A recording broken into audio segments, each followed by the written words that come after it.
Everyone, আসসালামু আলাইকুম। কেমন আছেন আপনারা? আশা করি ভালো আছেন, সুস্থ আছেন। তো চলে এসেছি আরেকটা নতুন ভিডিও নিয়ে। তো আজকে আমরা রান্না বান্না করব, মানে আমি নিয়ে এসেছি একটা ওয়েট লস রেসিপি। আমি সবসময় রান্নাতে ফাঁকিবাজি করি, মানে খুব কম সময়ে হেলদি কোনো খাবার কি করে রান্না করা যায় সেগুলোই আমি খুঁজতে থাকি। তো আজকে আমি একটা ওয়েট লস রেসিপির ভিডিও আপনাদের সামনে শেয়ার করব বা রান্না করে আপনাদেরকে দেখাবো। তো তার আগে যারা এই চ্যানেলটি সাবস্ক্রাইব করেনি তারা সাবস্ক্রাইব করে নেবেন আর পাশে দেওয়া বেল বাটনে ক্লিক করে নেবেন। ওকে, তো এখানে আমি ওটস আর কয়েক রকমের সবজি দিয়ে একটা অমলেট টাইপের কিছু বানাবো। তো এটার নাম কি দেয়া যায় আপনারাই আমাকে সাজেস্ট করবেন। প্রথমে 1/3 কাপ মতো ওটস আমি হালকা ভেজে গুঁড়ো করে নিয়েছি মিক্সিতে। এরপরে একটা পাত্রতে খুবই অল্প পরিমাণে, মানে 1 টেবিল চামচ মতো পানি নিয়ে সেখানে সেই গুঁড়ো করা ওটসটাকে আমি দিয়ে ভালো মতো মিক্স করে নিচ্ছি। এখানে পানির পরিমাণটা খুবই অল্প হবে, যাতে কোনো রকমে ওটসটা একটু মানে গ্রেভি টাইপের হয়। এরপরে এর মধ্যে আমি 2 ইঞ্চি পরিমাণ গাজরকে এভাবে গ্রেট করে এর মধ্যে দিয়ে দিব। গাজর গ্রেট করার জন্য আমি এইটা ব্যবহার করেছি, খুবই ছোট্ট আর খুব সহজে সুন্দর করে গ্রেট করা যায়। এরপর আমি এটার মধ্যে দিয়ে দিচ্ছি। এরপর এর মধ্যে অ্যাড করব 1 টেবিল চামচ পরিমাণ ক্যাপসিকাম কুচনো। খুবই ছোট ছোট করে কাটতে হবে এটাকে। এরপর অর্ধেকটা টমেটোকে খুবই ছোট ছোট ছোট ঠিক এইভাবে করে কেটে এর মধ্যে মিক্স করে দিচ্ছি।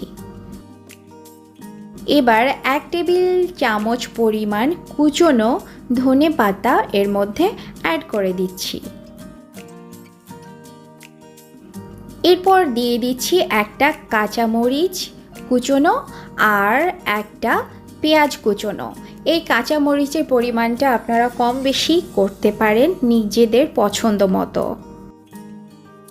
এরপর 1/2 টিস্পুনেরও কম পরিমাণ আজওয়াইন বা বাংলাদেশে জাওয়ান বলে, এটা আমি মিক্স করে দিচ্ছি।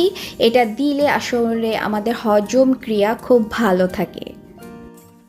এরপর আমি এখানে দিয়ে দিচ্ছি পরিমাণ মতো লবণ আর 1/2 টিস্পুন মতো গোলমরিচের গুঁড়ো।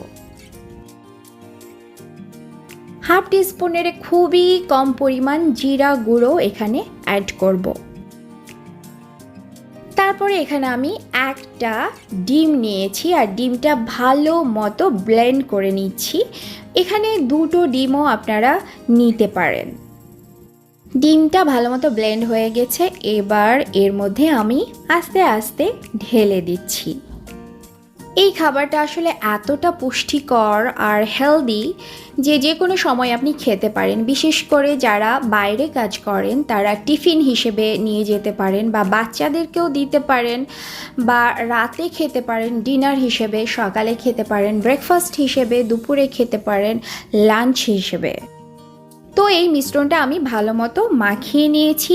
এবার চুলায় ফ্রাই প্যান দিয়ে খুবই অল্প পরিমাণ আমি অলিভ অয়েল দিয়ে নিয়েছি আর এটাকে একটা স্প্যাচুলার সাহায্যে আমি পুরোটাতে এভাবে ছড়িয়ে নিচ্ছি। আর আমি একটু ওয়েট করব যাতে এই ফ্রাই প্যানটা একটু গরম হয়ে যায়।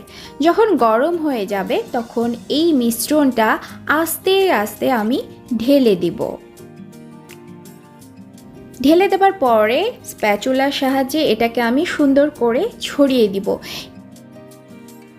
এইটা যতটা ছোট টাইপের ফ্রাই প্যানে করা যায় ততটাই ভালো, কারণ পরবর্তীতে উল্টিয়ে দিতে সমস্যা হয় না। আর ফ্রাই প্যানটা যত বেশি বড় হয় উল্টে দিতে একটু সমস্যা হয়, এই জন্য খুব সাবধানে উল্টাতে হবে। তো এটা আমি সুন্দর করে ছড়িয়ে দিয়েছি। এবার ঢেকে দিব আর মাঝে মাঝে চেক করতে থাকবো যে এটা হলো কি না। আমি খুবই মিডিয়াম আঁচ দিয়েছি এখানে আর এখন ঢেকে দিচ্ছি। এটা প্রায় 10 থেকে 15 মিনিট আমি ঢেকে রাখবো আর মাঝে মাঝে দেখবো যে হয়েছে কি না। তো এটা একদিক হয়ে গেছে। এবার এটাকে খুবই আস্তে করে আমি উল্টে দিয়েছি। এভাবে উল্টে দিয়ে আমি কয়েক মিনিট রাখবো। তারপরে এটাকে আমি একটা প্লেটে নিয়ে নিব। এটাকে আমি একটা প্লেটে নিয়ে নিয়েছি, এবার এটা খাওয়ার পালা। মানে আজকে এটা আমার নাস্তা হিসেবে আমি খেয়ে ফেলবো। তো এই সিম্পল রেসিপিটা কেমন হয়েছে আমাকে জানাবেন, এটি খুবই খেতে মজা লাগে। আমি এটাকে খুব বড় করে বানিয়েছি, তো অনেকেরই উল্টে দিতে সমস্যা হয়, তো আপনারা ছোট ছোট বড়া টাইপের শেপ দিয়েও কিন্তু তৈরি করতে পারেন। এটা খুবই ইজি হয় উল্টে দিতে। মানে এখানে সবচেয়ে কঠিন আমার কাছে মনে হয় উল্টে দেওয়াটা। ঠিকমতো উল্টে না দিলে এটা ভেঙে যেতে পারে। তাই আপনারা যারা উল্টে দিতে পারবেন না বা সমস্যা হবে, তারা ছোট ছোট বড়া শেপ দিতে পারেন।